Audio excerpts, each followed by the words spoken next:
arrange the business for the 8th week ending Friday, 7 March 2025. We could not meet yesterday for obvious reasons. The President was here to deliver State of the Nation address. The Speaker, as is the tradition, we arrange that next week there may be formal communications from the Right Honorable Speaker.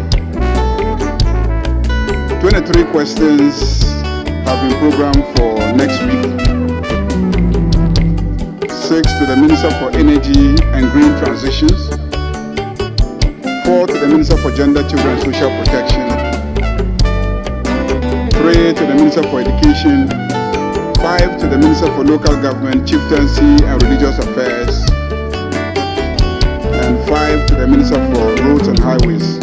2 are urgent, 21 are oral. Pursuant to Order 91-2, statements may be made by ministers and honorable members. Papers and reports may be laid. Motions and resolutions and consequential resolutions may be made, debated, and taken.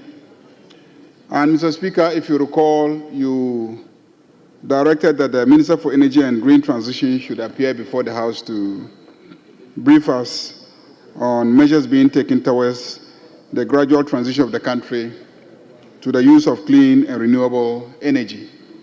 So the Minister has been scheduled for Tuesday, 4th of March 2025. For that purpose, we urge the Minister to avail himself so that we'll be briefed. Thursday, 6th March 2025 is the Independence Day and is a public holiday and will be observed as such, as a statutory holiday, so this House will not be sitting. So, Speaker, the major business for next week will be the debate on the message on the state of the nation.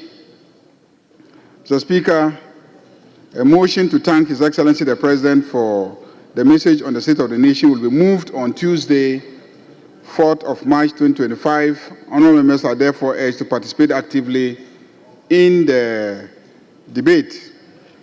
The time allocation is as follows: that the majority leader and minority leaders will have 40 minutes. Other 40 minutes, 40. Other leaders will have 20 minutes. Leadership of committees will have 15, and honorable members will have 10 minutes. Mr. Speaker, the committee considered the issue of the number of members to be recognized from each side of the House to contribute to the debate each day, but could not reach a consensus. The minority held the view that in line with existing practice and convention, the number of contributors to the debate should be equal for both sides. That is 5 members for the majority and 5 members from the minority for each day. The majority, on the other hand, argued that in view of the present composition of the House and the high number of members of the majority caucus as opposed to the minority, equal allotment will disadvantage members of the majority caucus. The majority caucus accordingly proposed that the allotment of opportunities for debate on the message should be based on the proportional composition of the House. They accordingly proposed a ratio of 68 to 32 to represent the different sizes of the caucuses in the House. Having regard to the inability of the committee to reach a consensus on the matter, and in accordance with Order 2842 of Standing Orders, the question was put, and the majority of 7 members voted in favor of a proportional allotment of opportunity for debate. The minority, however, gave indications that they were not part of the decision and accordingly do not recognize the vote. The committee accordingly submits the matter for the consideration of the House. The sitting time is 10 a.m. starting Tuesday, 4th of March, and the time may be extended depending on the schedule of the day. Mr. Speaker, in accordance with Order 216, 2, and subject to Order 67, the committee submits to the House the order of business for the consideration and adoption by the House. Thank you very much, Mr. Speaker. Thank you very much. Honourable members, the business statement for the ensuing 8th week has been read to us by the Leader of the House. It is now before the House for consideration. So, if any member has concerns, this is the time. As it stands now, I can only see the minority ship. All right. Mr. Speaker, I think I'll start and my colleagues will come. You want to start and your colleagues will come? Yes. Then Mr. why Speaker, don't you allow your colleagues to come, then you take the final lap? Mr. Speaker, I have concerns. Let me raise my concerns. What I'm saying is, normally, per our practice, fine. Per our practice, normally when the leader of the House of the caucus speaks, we don't normally go back. So if you allow the members to speak, then you give the final. Or if you want to change it, that's Mr. Speaker, in the case of business statement, there are so many matters. So any member can speak to any matter. And I think it has been the guidance of the House. Mr. Speaker, let's hear you. Mr. Speaker, listening to the Leader of the House and the Majority Leader on page 2 with item 5, debates on the message of the state of the nation. Mr. Speaker, I don't know where this is coming from, to the effect that we are going to debate on the message of the state of the nation based on proportions. This is alien to the House.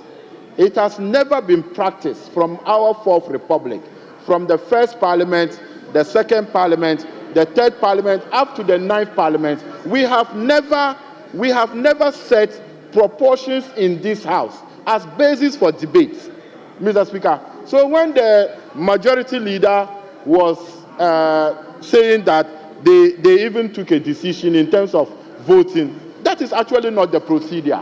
He is a senior man of this House, and he knows. Even the seventh Parliament, when the MPP had a majority of 169 and the NDC was 106, we never used proportion in terms of debate. It has never happened. So why is it that at the moment we are going to say that to debate on the state of the nation, you are going to use a proportion and you brought your own proportion? Mr. Speaker, in any case, what are you afraid of? If 5 of you speak and 5 from this side speak, what are you afraid of? Because you believe that the message that the President presented is the state of the nation. So, Mr. Speaker, with all due respect to the Leader of the House, I think this part of the business statement should be expunged from the record because it's alien to the rules. And if you come and look our standing orders, if you check Order 115, it tells you Order 115, Mr. Speaker, with your permission, I'll just read Order 115, where it talks about time and manner of speaking. Order 115 says that, subject to the discretion of the Speaker on Order 1693B, a member who intends to speak shall rise in the member's place and address the chair while standing only at the catching the eye of the Speaker. There is nowhere in our standing orders which will tell you that you should use proportions when you are going to speak on the floor of the House. And we should not entertain this because we will be setting a very bad precedent. We'll be setting a bad precedent. And we on this side, we will not be part of this. We will not be part of it, and we will not entertain this because it has never happened. And we will not allow you to set a wrong precedent to us. So it's wrong, and Mr. Speaker, we will definitely not be in agreement with any proportion. If we are to debate on the message of the state of the nation, if 5 on this side is speaking, 5 on the other side will speak, there is nothing to be afraid of. You don't need to say you are going to use proportion. We will all speak and we will all debate the message the President speaks, but we will not use any proportion to be able to do that. I thank you, Mr. Speaker.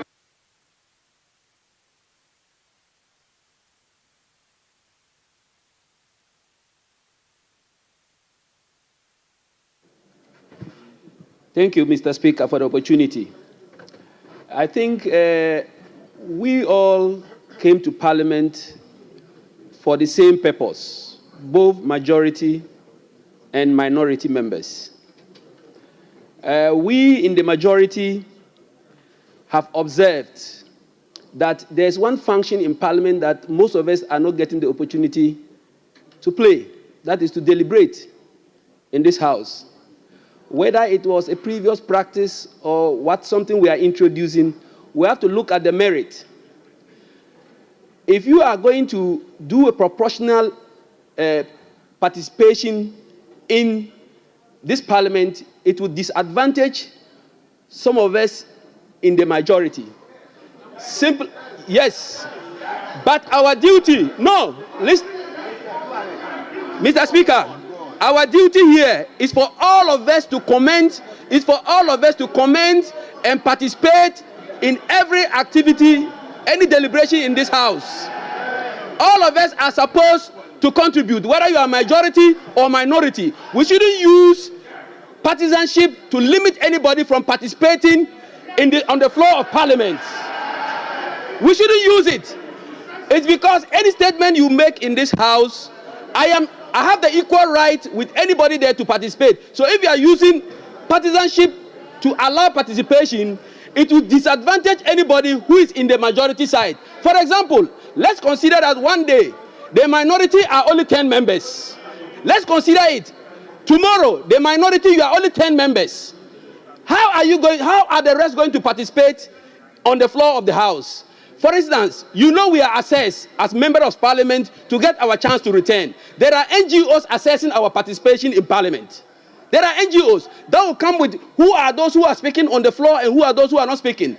I want to speak, but you are saying my party have 2 chances to speak. The other party has 2 chances to speak. Meanwhile, our number here is twice your number. Yes. You would have 10 times the opportunity to participate. Yes. But my party, even if they are allowing everybody to speak, I will only have 1 chance to speak. So when they are assessing parliamentarians, I'll be poorly assessed. But it is because of that. Just like your members have the right to comment on the President's State of the Nation address, I also have the chance, I also have the privilege and the right to participate. So we are going to do it proportional in every debate. In every debate, we must be 4:1. Thank you very much. We must not have equal opportunities as parties. Thank you. We must have equal opportunities as representatives of our people. Thank you. And that is the way we must participate in this House. Honorable member, thank you very much. Thank you, Mr. Speaker. Yes. Thank you, Mr. Speaker. Mr. Speaker, I think we are by this going to introduce some unfairness and a novelty unknown to the practice of this House. Mr. Speaker, it's very important. The MPP has had 169 members of Parliament before.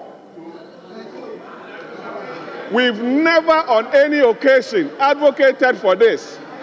In any event, Mr. Speaker, if you look at... Honorable members, please, let's listen to him. I'll also give you the floor to also speak. Please, let's hear him. Other than that, we wouldn't hear anything. Mr. Speaker, what are we running away from? Paragraph 5 of the business statement is just a debate on the President's address to the House to thank him. Why are we rationing members of Parliament and deciding on the number of people to speak? What are we running away from? Debate? Majority running away from debate? Come on, Mr. Speaker. Mr. Speaker, the Speaker of Parliament chairs the Committee on Selection. Committee on Selection only uses ratio in the apportioning of members on committees. That's all. This is a chamber for debate. This is the chamber for debate. And for the majority to go to a business committee meeting to propose this is unfair. It's alien to the House. We've never seen this before. And it must not be entertained, Mr. Speaker. Thank you. Thank you very much. Yes, Honorable Ted Abi. Thank you, Mr. Speaker. Mr. Speaker, I think that if we allow this to go, it will disadvantage the majority seriously, because, Mr. Speaker, it is not for nothing that our standing orders gives equity to members on committees. Why? Yes. It is because of equity insofar as participation is concerned. What it means is that if we allot 2 hours for debate, what it means is that 183 or 187 will have 1 hour divided by 183. And then 80 divided by whatever. But what are you talking about? Mr. Speaker, it will be unfair. And seriously, it doesn't give equal opportunity. And as my other colleague said, others are looking at people who speak. They are assessing members of parliament based on the opportunity to talk. So if the probability is higher on your side, what is going to happen is that they will think that our people, and Mr. Speaker, it is for this reason that the former Minister of Information had the guts to go and say that members from our side are not speaking because, Mr. Speaker, that is the reason. That is the reason, Mr. Speaker. So, Mr. Speaker, I think that for the sake of equity, we need to go by the proportion so that everybody would have opportunity to speak, be it on at the committee or on the floor of Parliament. Mr. Speaker, I think it's just fair. It is just fair. Thank you, Mr. Speaker. Thank you, Mr. Speaker. Mr. Speaker, I have 2 points to make. One on this proposal for proportionality, and then one on something else which I believe should be programmed in the business statement for next week. First, Mr. Speaker, is this question of proportionality. For the purposes of debate, that is why next week we have an opportunity, I think about 4 days or 5 days or so, to debate. What is a debate? To exchange contrasting views on what His Excellency the President has presented. Is there anybody on the majority side who is going to say he disagrees with the President? No. What is going to happen, Mr. Speaker? What is going to happen, Mr. Speaker, is that in this debate, the contrasting views that you will get from this side. And that is why the convention has been over the years, from the first Parliament, second, third, fourth, fifth, sixth, seventh, and eighth, that when one person speaks on the other side, ostensibly to repeat what the President has said, you will get a contrasting view from another person from this side. So, Mr. Speaker, we should not fall for this temptation that we are now coming to do some proportional representation when it comes to the debate on the state of the nation. The convention has always been that one from this side, one from this side. To our brother at the back who is laboring to answer the question, what formula should be used? The standing orders have prescribed the formula that should be used, Order 1151. It doesn't lie in the mouth of any caucus to make a determination on numbers. Actually, the rules say that it is the Speaker who examines the chamber and selects who should be speaking. And the convention has been that you catch the Speaker's eye, and the Speaker selects one from this side, one from this side. So, Mr. Speaker, we should not get into this new proposal that is being given us, that we should now select 2 or 3 from one side before we select. We will not hear any contrasting views if we go that way. Secondly, Mr. Speaker, if you look at the business statement for the week ahead of us, you would imagine that any other matter that is a precursor to the budget, leader, should be executed next week before the budget is brought. There are about 3 policy documents that the government benches have advertised to the whole country, which are relevant to the budget. If you look at your manifesto, I have a copy here. You have what you call the Economic Recovery Program, you have the Economic Transformation Agenda, and then you have your 24-hour economy policy. Mr. Speaker, the budget that we are going to receive on the 11th is based on these documents. None of these documents has been brought to this House. In previous times, documents like the Ghana Beyond Aid policy, etc., they will be brought to this House. I think that what the government benches should consider, including in this business statement, is bringing to this House the 24-hour economy policy, the Economic Recovery Program, and the Economic Transformation Agenda, so that Parliament can have an opportunity to see it, make input into it, query it, before the budget itself is brought. And I want to urge on the leader of government business that they should consider including this before the budget itself is brought. I thank you, Mr. Speaker. Thank you very much. Yes, Honorable. Thank you. Thank you, Mr. Speaker, for the opportunity. Mr. Speaker, Order 216 of our standing orders clearly has given the mandate to the Business Committee to determine the order in which business is conducted in this House. Under the same order, the time allotted for debate is also determined by the same Business Committee. Parliament is a house of representation. We are representing our individual constituencies. And so when it comes to deliberations in the House, it is important that time allotted and opportunities given reflects the manner of representation. That is why the framers of the Constitution, in their own wisdom, decided that in determining composition of committees, which is critical to the performance of our duties as a legislative body, it is determined by representation in the House. That is why the ratio is used. So it is only proper that we have this determination done in such a way that because we have the majority and the numbers are so huge that we are more than twice the number of the minority, in the debate of the State of the Nation, it is proper that we are giving more slots than the minority is given to debate. So, Mr. Speaker, we support not just the debate, all other proceedings. Mr. Speaker, we in the majority stand firmly behind the majority leader in proposing that in the debate of the State of the Nation's address, the majority be given more time or more slots than the minority. Thank you.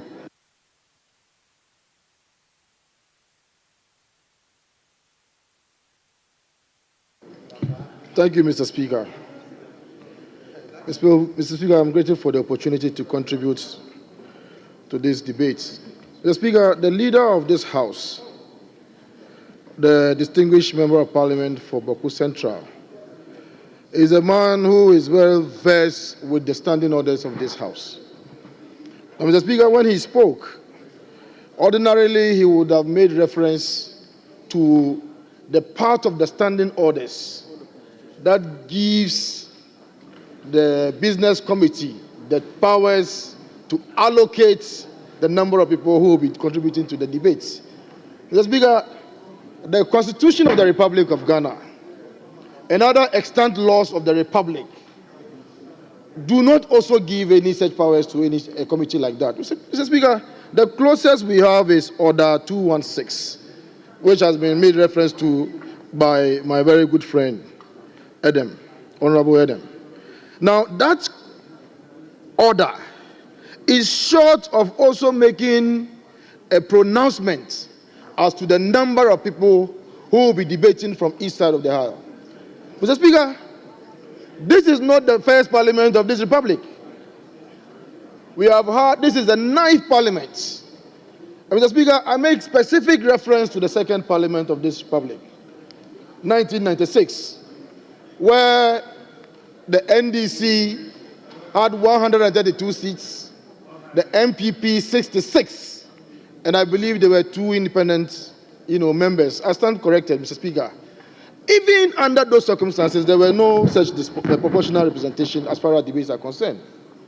So, Mr. Speaker, it's very strange that the President has delivered his message on the State of the Nation on behalf of the majority, or Ghanaians generally. And Mr. Speaker, that is a statement which they all believe and imbibe in. We disagree to some extent to some of the things that the President has said. And so we deserve every opportunity to impeach what the President has said.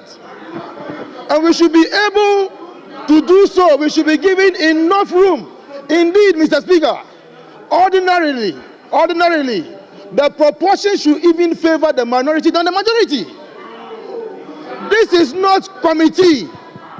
This is not some international representation or trips abroad. This is debate. It is not the number of people who debate, but the quality of the debates. So, Mr. Speaker, I can challenge you. We can debate you on any day. Even if you make it 10-1, we'll beat you on the debate floor. Mr. Speaker, on this hallowed chamber, in this hallowed chamber, we are ready for you, but we are not ready for you to trample upon our rights. We will debate with you as has been done previously, and we will do so equitably, and we will do so in accordance with our standing orders and the Constitution of the Republic of Ghana. I thank you, Mr. Speaker. Thank you. Yes, Honorable James Agaga. Mr. Speaker,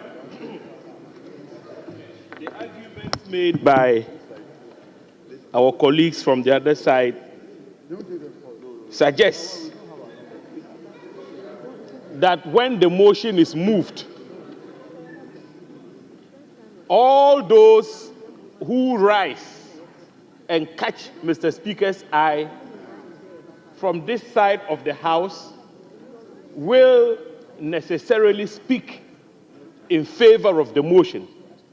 Mr. Speaker, this is an erroneous assumption. In fact, it is a presumption which is rebuttable. We are in a democracy. Mr. Speaker, we are in a democracy. Is it rebuttable, under Ghanaian circumstances? The assumption, it is rebuttable. If it is Europe, It is America, I can see Speaker. that. But in Ghana's circumstance, is it rebuttable? Honorable James. Mr. Speaker. I'm saying under Ghanaian circumstance. The way we see our discussion. Mr. Speaker, is it rebuttable? Mr. Speaker, without attempting to draw you into the debate, I can say you are a classical example of the rebuttal of that presumption. You came close to rebutting the presumption some time ago when you stood firm and bold in taking certain decisions. At the end of the day, Mr. Speaker was hailed by all for being courageous. Mr. Speaker, we must encourage members to take dissenting views, hold dissenting views and express them, regardless of which side of the aisle you belong to. It should be possible for my good friend, Honorable Tampule, to speak in favor of the motion which would be moved on Tuesday. In the same measure, it should be possible for my leader, Roxanne Nelson Dafiamoko, to speak against the motion.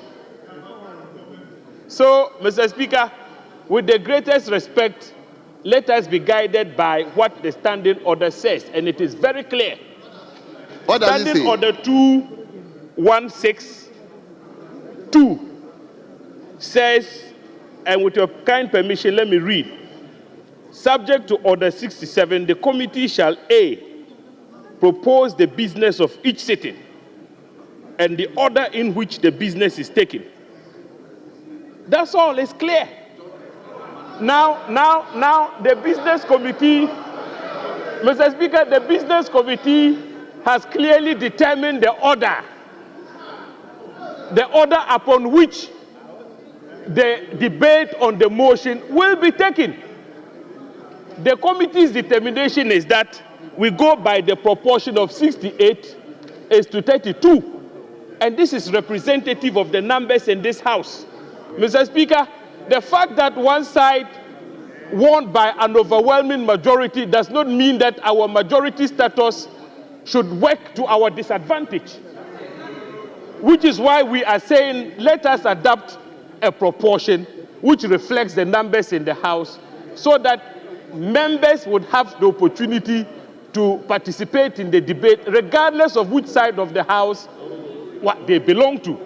The fact that I belong to the majority does not mean that I should be limited or restrained because I was voted for by the overwhelming majority of the people and I sit to the right hand of Mr. Speaker.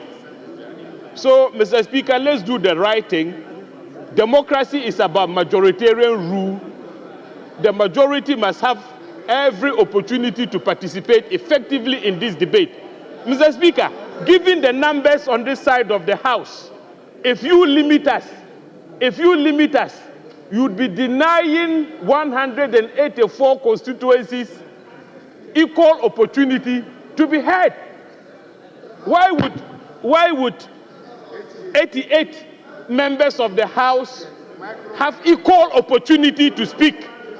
Equal opportunity, 50-50. This would be unfair. It will be unfair and unequitable. So, Mr. Speaker, I think we should go by what the committee has determined for us and do justice. Yes, Honorable Sevenamua. Thank you, Mr. Speaker. Mr. Speaker, I think the same standing order 216 2A. Mr. Speaker, with your permission, I read. Propose the business of each sitting and the order in which the business is taken, except that the House may determine which matters may properly be introduced in the House at any time. Mr. Speaker, I think this extract is so clear without any ambiguity. Unless somebody wants to undermine the very law that has conferred on us the power that we want to abuse in this House. It is so clear that the business committee, they will make the proposal or the propositions, but it is the House that will determine which matter should be actually dealt with and the adverb properly. So it doesn't lie within the jurisdiction of the business committee to impose on us anything which is unlawful. I think we've come too far to accept any imposition of one party's interest. We are here, at least understand that the Constitution, the standing orders or conventions are the very tools that actually guide us in this House. Looking at 1996, we had different numbers in terms of ratios, and we could not use that as a yardstick to make the decisions, Mr. Speaker, they want to make today. I'm advising my brothers from the other side that we want to live in peace. We want to adhere to the democratic principles that have brought us this far, and that has earned Ghana the reputation we have on the continent of Africa. If they think they want to abuse their number, and by doing that impose on us their interest, we will not allow that. We will resist any form of imposition, any form of intimidation, any form of threat that will undermine the very democracy and the Constitution that is leading us. So, Mr. Speaker, all that I'm saying is that we will not sit down and allow anything that will be done in law. They say mela fide, in bad faith. I think the good people of this country voted for us to position ourselves in a way that they will learn from us. The students were here, the media, they are here. Now, because of your numbers, are we practicing autocracy or democracy? Are we practicing military rule or we are practicing democracy? Please, respectfully, we want to work together in harmony. We want to harmonize the interests of every Ghanaian. Equality, as the Constitution says, Article 17, must be respected. We cannot decide anyhow because we have power. We cannot decide anyhow because we think we are yielding power that Ghanaians have given us to distort and destroy the beautiful democracy we have. Don't let anybody think our numbers, they'll intimidate us. Don't let anybody think because we have these small numbers, they'll behave in a way that we will succumb to their threat. We will not be controlled by cowardice. Mr. Speaker, I'll end by this. The very Bible that we read, God has assured us and given us. God did not create us with the spirit of timidity nor fear, but that of boldness and courage. Do not be afraid, my people. Do not be dismayed. For the Lord your God is with you. and we will stand on the authority of God and the democracy and the constitution and the standing orders and live up to expectation. Thank you, Mr. Speaker. Thank you so much. Honorable members, please. If I continue to listen to almost everybody will speak to it, and it appears the same thing. Anybody who speaks from the right will speak to the same point, and as well as my group from the left will also speak to the same point. So let me listen to leadership, and I'll have my own conclusion about it. Yes, Minority Leader. Mr. Speaker, thank you for the opportunity. Mr. Speaker, this morning, because I had some other engagement outside of the precincts of Parliament, the Chief Whip on our side stood in for the caucus at the usual business committee meeting. He has fully briefed me of what transpired. Well, regrettably, the majority leader did not give me a heads up on the intention of the majority on this very matter. But that is to be expected. We are in a political enterprise. Sometimes it is normal to hide some of your cards. So, though it's a surprise, but it's normal to me. It's okay.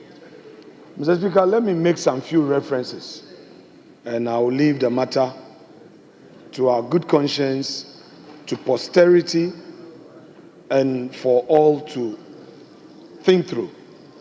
Mr. Speaker, when I was a majority leader, and at a point close to elections and after elections, were to take some decisions in this House, the minority then resisted, and through the resistance, they referred me to the Hansard of 2016 after the election, where my predecessor, the respected Che Mensa Bonsu, had made some strong arguments about the transition and the fact that they had lost elections, certain decisions were to be placed on ice. And they were fortified by that to say that government business could not continue. I've listened to the forceful argument by Honorable Edem Agbana. I've also heard my own friend, the Honorable James Agaga, talking about the majoritarian rule. Fortunately, everything said today will be part of the Hansard of this House. The practice, as I've known it to be, is that in this House, although we come here, majority, minority, when it comes to debates, there is equal share. Since 1997, when the first opposition party was in this House, we had a 61 plus 6 smaller parties making the minority 67, with overwhelming majority being the NDC with 133.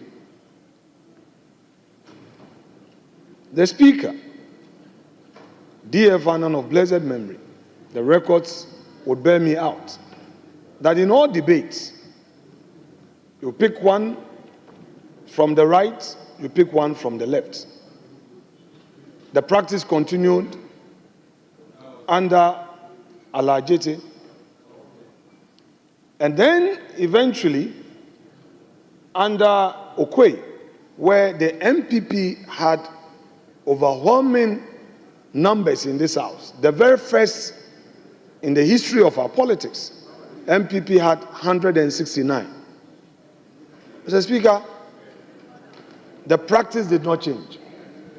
With 169, the debate was still shared equally.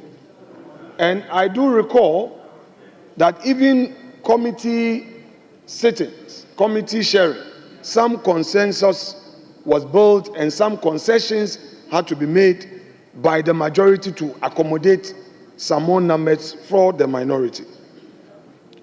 Mr. Speaker, delegation to sub-regional parliament and all, we all had some understanding of the way to go. Well, I am not going to challenge the majority on this. I will not. Because as Ngugi wa Thiong'o wrote in Weep Not Child, weep not child, weep not my darling. With these cases, let me remove your tears. The ravening clouds shall not long be victorious, they shall not long possess the skies. If today you are of the view that in this debating chamber, they should call 7 of you and call only 3 because you have the rule, I will not debate or let us break shoulders over this matter, because I know that in as long as there is life, even if I am dead and gone, and this democracy that we have all established is in force, the MPP will someday come into power. Be it 4 years, 8 years, 50 years, 100 years, NPP will someday come. And the records of this house, will be the guiding rule.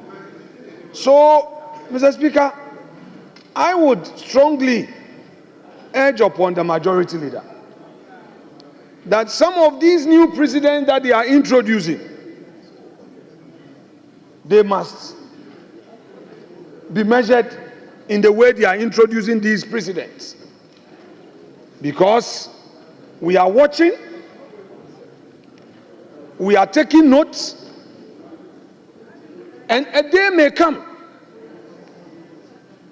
that references will be made. I have tasted that bitter pill when you referred me to some of the actions of the then opposition leader in this house in 2016. And you said that is the basis for you even preventing Supreme Court nominees from being considered on the House floor. To the extent that the minority chief whip, as it then was, Honorable Kwame Govins Agboja, threatened that should I make an attempt to lay the report, there will be chaos. We retreated. We listened to them. We said it's okay. After all, in a democracy, you can't get everything. So we'll let it go. Mr. Speaker, without more, I will take my seat and leave the matter to you. Thank you. Yes, Majority Leader. Thank you very much, Mr. Speaker. Mr. Speaker, I have listened carefully to colleagues in the chamber, and I think, in a sense, there's been an attempt to question the mandate of the Business Committee to engage in a determination that the time allotted for debate should be proportional to our numbers in the chamber. Mr. Speaker, let's look at Order 216-2B. Order 216-2B. 216-2B says that, subject to Order 67, the committee shall recommend the time allotted for debate on bills. The time allotted for debates on bills, motions, private members' bills, private members' motions, and other business. Here we are discussing a motion to thank the President for coming to this House to deliver a message on the state of the nation. So it is part of the mandate of the Business Committee to recommend the allotment of time. Mr. Speaker, let's break it down to what is in issue. What is in issue is that the Business Committee proposed that we have 5 slots, 10 slots per day, and the 10 slots, and the debate will last 4 days. So in effect, Mr. Speaker, we are looking at 40 slots in all for the debate. Okay? 40 slots in all for the debate. And we have allotted the specific time that each speaker may speak. The allotment to leadership, the allotment to chairs, and the allotment to ordinary members. Mr. Speaker, according to what my friends on the other side are proposing, we should allot 20 slots and the time allocated for those slots to their side, and also allot 20 slots and the time allocated for those 20 slots to our side. Mr. Speaker, what that means is that their side, with 88 members, will individually have a higher allocation of allotted time than this side that has 188 members. So, Mr. Speaker, what we are saying is that it is inequitable to have 188 members who constitute 68% of the House take 20 slots, and then you have 88 who are 32% of the House also taking 20 slots. It's just inequitable. It is inequitable, Mr. Speaker. Mr. Speaker, what that means is that members of this side get more opportunity, more airtime, more opportunity than members on this side.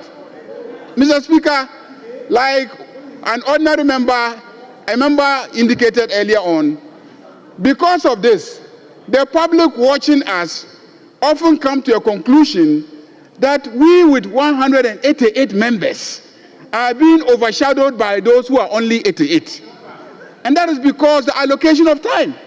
Because if you give them 88 people 20 hours and give 188 people 20 hours, definitely the 88 people with 20 hours will end up outshining the 188.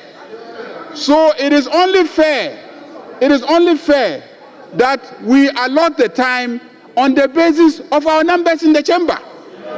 So, Mr. Speaker, it is only equitable. I have also heard colleagues try to argue that Order 115 governs the allocation of time or the determination of who speaks. Mr. Speaker, let's read Order 115. Order 115, and with your indulgence, Mr. Speaker, I read. It says that subject to the discretion of the Speaker and Order 1693B, a member who intends to speak shall rise in the member's place and address the chair while standing only and catching the eye of the Speaker. Mr. Speaker, this has nothing to do with the allotment of time. This has nothing to do with the allotment of the number of speakers determined for each side. Mr. Speaker, it has always been the practice of this House that we agree on the number of speakers on both sides. We always agree. This is not the first time. At all times, we agree, okay, this side 10, this side 5, or this side 5, this side 5. We always agree. So you can't say that, to now say that the agreement should be varied equitably, then we are taking away the power of the speaker to recognize somebody standing so that he can give the person an opportunity to contribute. So, Mr. Speaker, 115 has nothing to do with this decision. Indeed, this decision is wholly governed by 216 2B. So it is obvious. Mr. Speaker, let me conclude by saying that whatever it is, let's be fair. We have a lot of new members on this side, and we also have new members on this side. When we restrict the allocations the way that you are proposing, what it will happen invariably is that it means that a member on your side gets 2 opportunities when a member on this side gets only 1. And that's not fair. That's not fair. A member on your side gets 2 opportunities when a member on this side gets only 1 opportunity. That's not fair. Mr. Speaker, let me get to the subject matter. A debate on the state of the nation presented by the president. There are 2 sides. There's a side that will be seeking to disprove what the president has said, and there's a side that will be seeking to confirm what the president has said.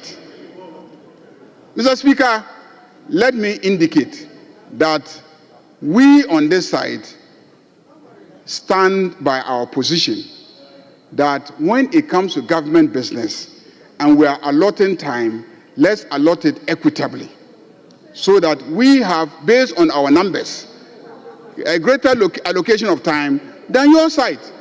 And that is why during the committee meeting, we had our disagreements, and when according to the procedure spelled out in our standing orders, we put it to a vote. And 7 votes in favor of that proposed allocation of time, and then 4 on your side decided not to participate in the vote and asked that the record should indicate that they protested and they disagreed with the decision. But 7 of us voted in favor of the position that we have 68% of the time, and that you have 32% of the time, reflecting the different sizes of the policies that this government has pronounced. I think that it would be a good idea for the relevant sector ministers to come and present the policy documents to us, but the issue is timing. Whether it should be before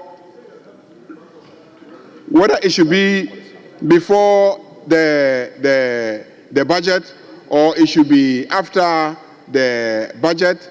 I will convey the message to them. It's a good proposal. I will convey the message to them and see whether they are prepared to come before us with those policy documents before the finance minister appears, or they will incorporate it in the budget so that the finance minister will make those policy pronouncements and then proceed to present a budgetary allocation to implement those policies. The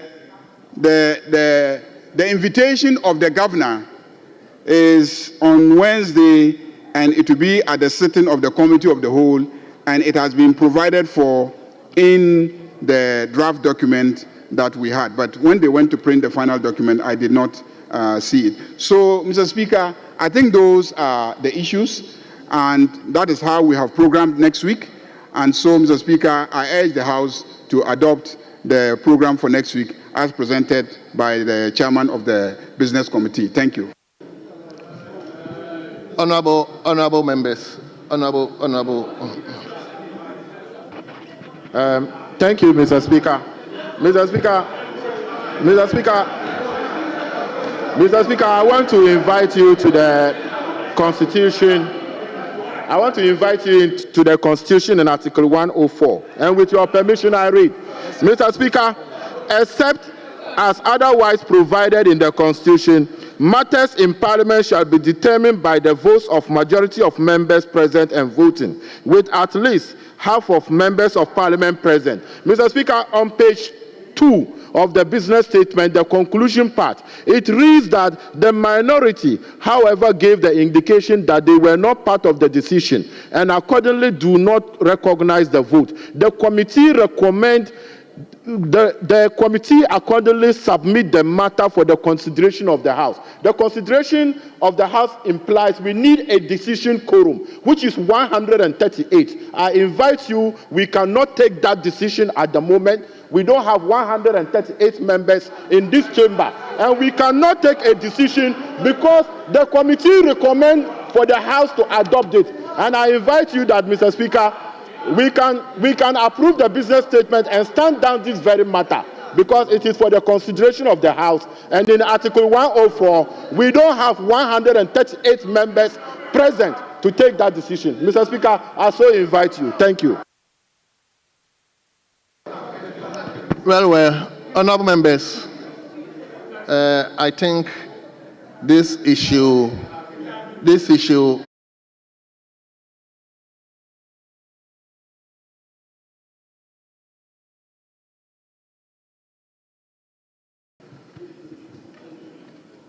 Honourable members, there have been no message from His Excellency the President, no formal communication by the Speaker. Can we move on to item number 6 on today's order paper? Correction of votes and proceedings and official reports. Honourable members, the vote and proceedings of Friday, 28 February 2025 is to be corrected. Page 1.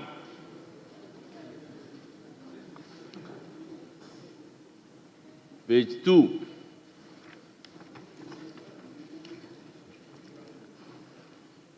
Page 3.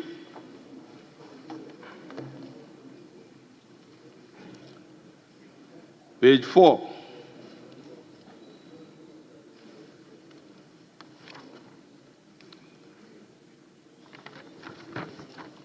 Page 5.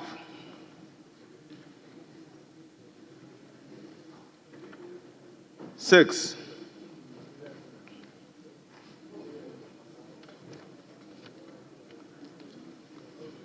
Seven. Yes, Honorable Lukuto. Thank you, Mr. Speaker. I seek your guidance on the last paragraph, II. Staff and students of Kotobabi. I want to be sure Kotobabi has no double A. And so it should be Kotobabi, not Kotobabi. Your direction, Mr. Speaker. Table office, take note. Is it double A or single A? Any further corrections? Page 8.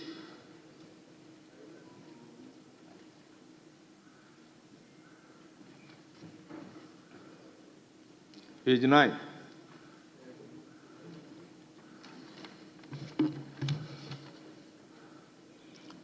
Page 10. 11. Yes, Honorable Professor Kinsley Nyako. Honorable Speaker, on page 11, minor correction before item 10. The Honorable Second Deputy Speaker thanked the Honorable Minister. I is missing after N. So this is a minor correction, M-I-N-I. The I is missing. Thank you. Noted. Honorable Majority Leader. Mr. Speaker, if I may crave your indulgence to take you back to page 4. Yes, I just noticed that... Honorable Majority Leader, let's finish page 11, then we can go to page. Okay. Page 4. Yes, Honorable Member, you have the floor. Thank you, Mr. Speaker. Page 9. Item number 9, question number 8. Third line, wrap on. It's supposed to be WORPUPONG, not PU. It's wrap on, not you. Very well. Thank you. Very well. Yes. Thank you, Mr. Speaker. Mr. Speaker, page 11, 15.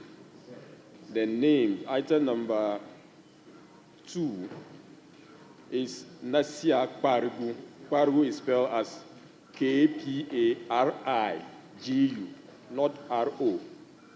And when you come to item number,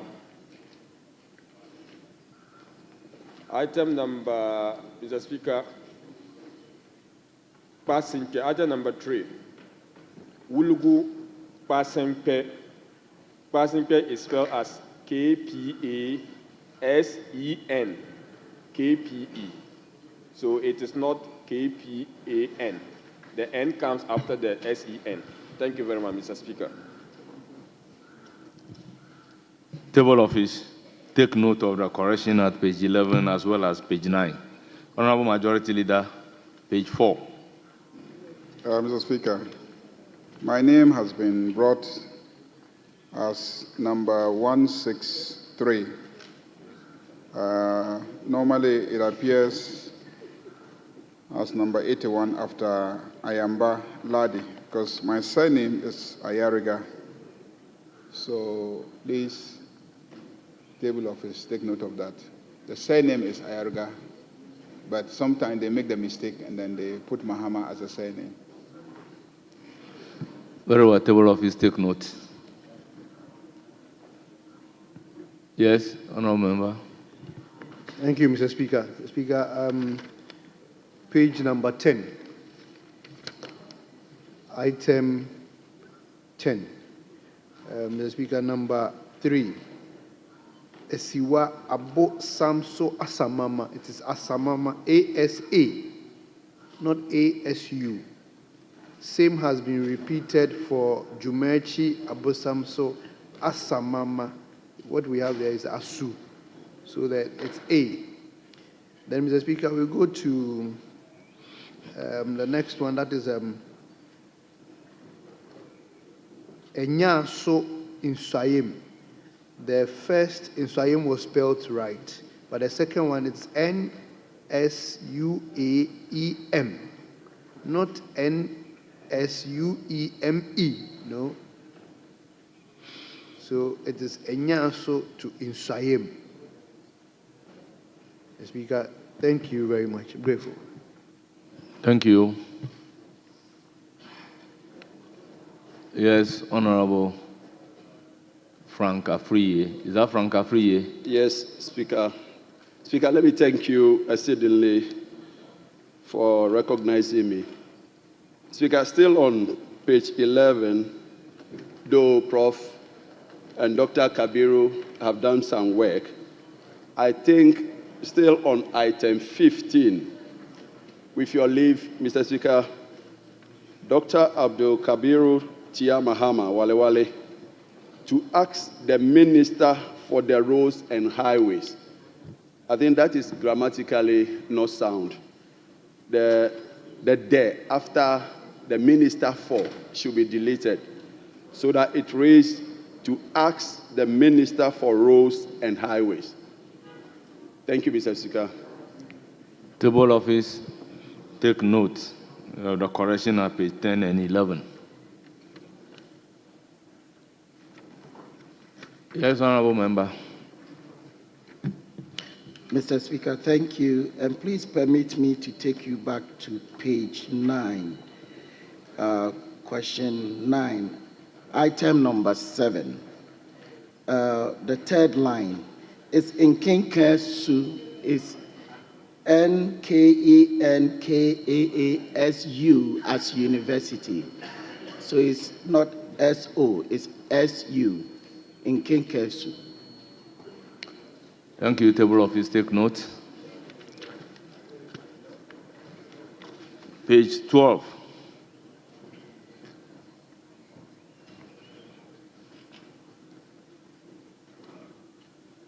Honourable members, the vote and proceedings of the 26th sitting, dated Friday, 28 February 2025, as corrected, is adopted as the true record of proceedings.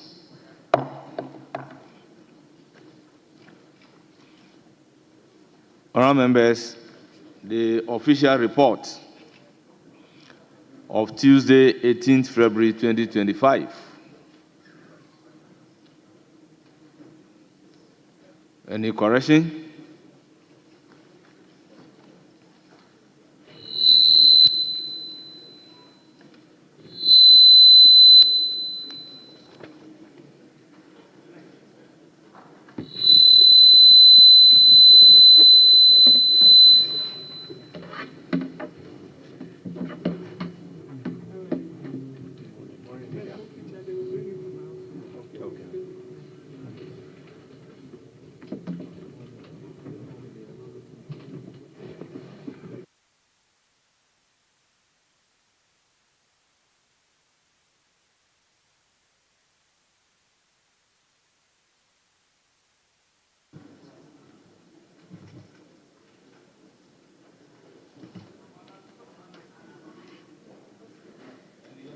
Any correction?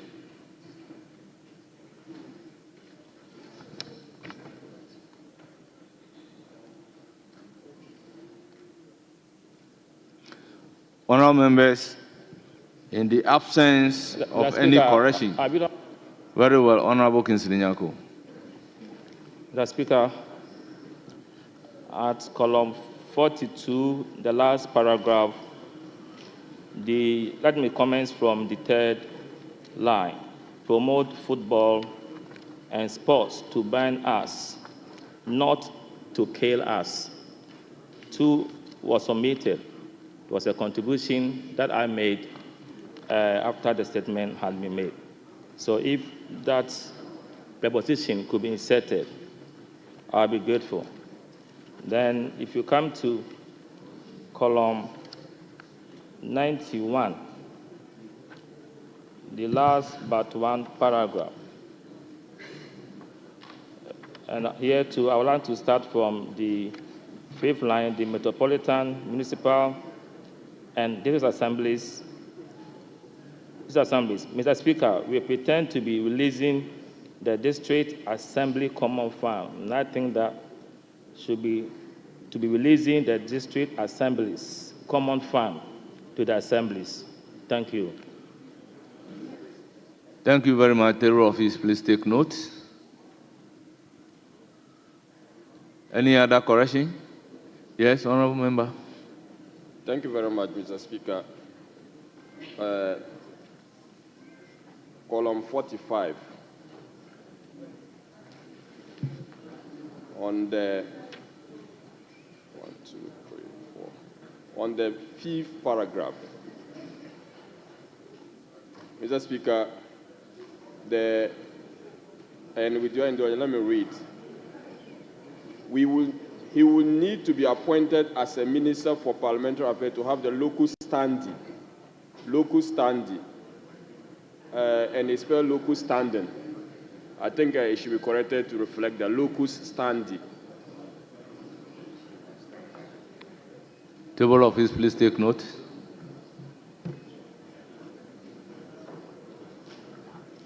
Yes, Honourable Member. Are you on your feet to correct vote and proceedings?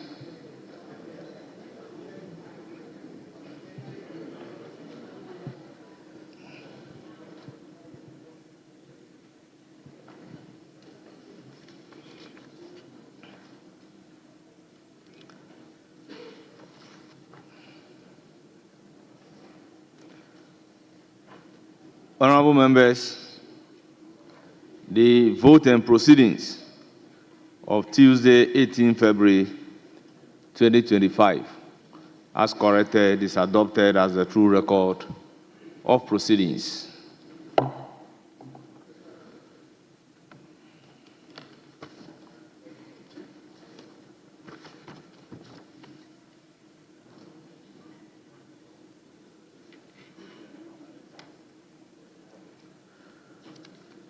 Honourable members, we have our pupils visiting us from Reverend Honorable Kingsley Nyako. Mr. Speaker, with respect and with your kindest indulgence, my understanding was that we were correcting the votes and proceedings, the official report of 19 February 2025, but you did say 18 February. The official report under reference is Tuesday, 18 February 2025. Then what we were giving today is 19th, and I understand that the 18th was done sometime last week. So let us check and be double sure. It's 18th.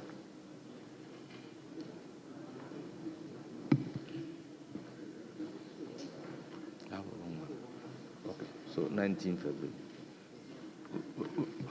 Very well, I've been giving the wrong official report. So, honorable members, the official report of Wednesday, 19 February 2025, as corrected, is adopted as the true record of proceedings. The honorable members, we have a student from, or pupils from Reverend S.C. Memorial Methodist School, led by Benjamin Amokwe Coopson, headmaster, and they are from Ablekuma West constituency 74 in numbers. On behalf of the House and on my own behalf, I wish you a fruitful visit to Parliament of the Republic of Ghana.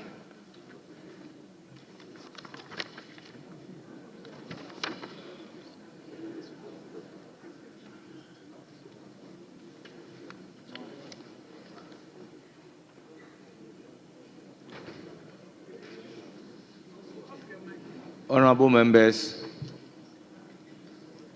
we move to item numbered 7, urgent question.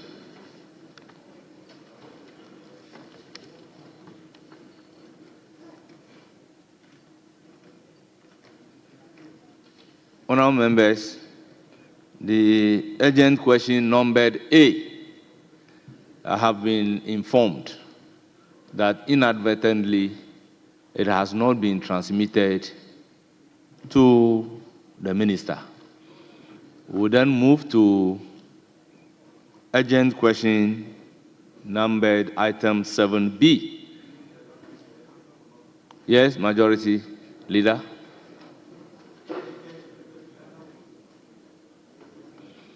Mr. Speaker, I was hoping to get your attention so that we can take the briefing from the Interior Minister in a committee of the whole so that he can leave and then we can start close sitting so that we can continue after he has done the briefing. I tried to get to you in your before you came in. Very well. But you had left, so I couldn't. Very well. Yes. Very well. Yes, Minority Chief Whip.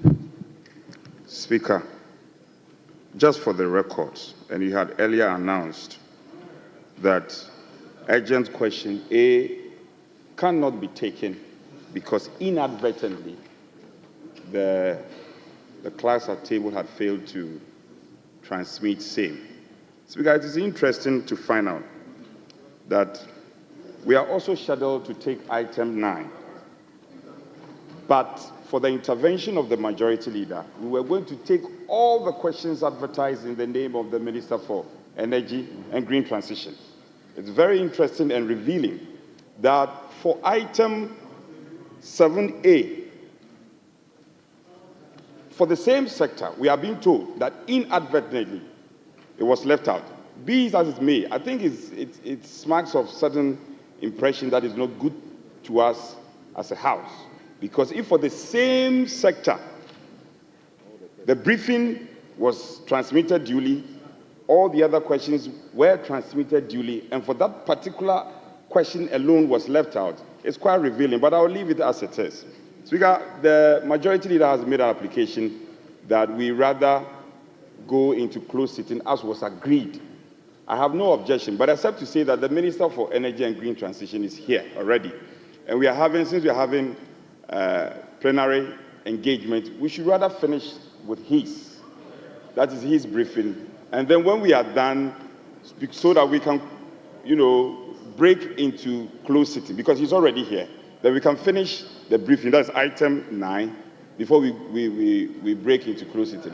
But I can't find, leader, the referral was that the briefing has to be done by the Minister for Interior and Defense Minister concurrently. I see that my good friend and a senior colleague, obliging us, and is here. The Defense Minister is not here. But since the referral was that the briefing should be done concurrently, is it the case that we only entertain the Minister for Interior and leave out the Defense Minister?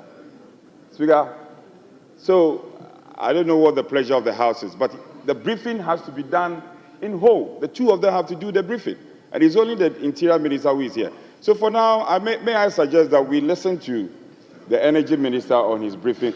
Then afterwards, we can begin the SONA debate. We are ready for the debate. I thank you. Honorable Majority Leader.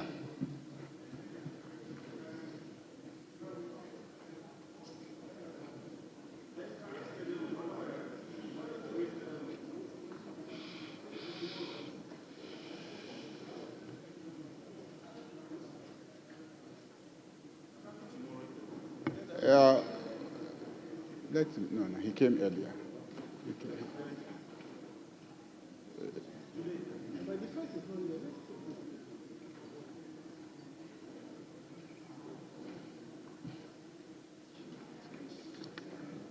Mr. Speaker, let's do the interior briefing. We should take the interior briefing. Interior briefing. Yeah. Honorable Minority Chief Whip, the suggestion is that we should take the briefing from the Interior, since the Minister responsible for Interior is available. I only pray that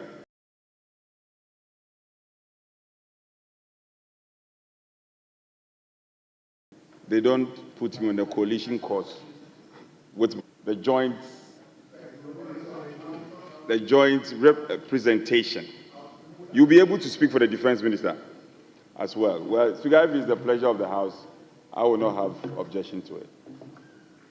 But so what happens to our Energy Minister? I'm asking a question. The Energy Minister is making a presentation at the National Economic Dialogue. So we'll have to reschedule the Energy Minister because they are waiting for him to make a presentation. So I think that I will crave your indulgence so that we reschedule the Energy Minister so that he can go and make the presentation. If he finishes and we are still here, he will come back and then brief the House.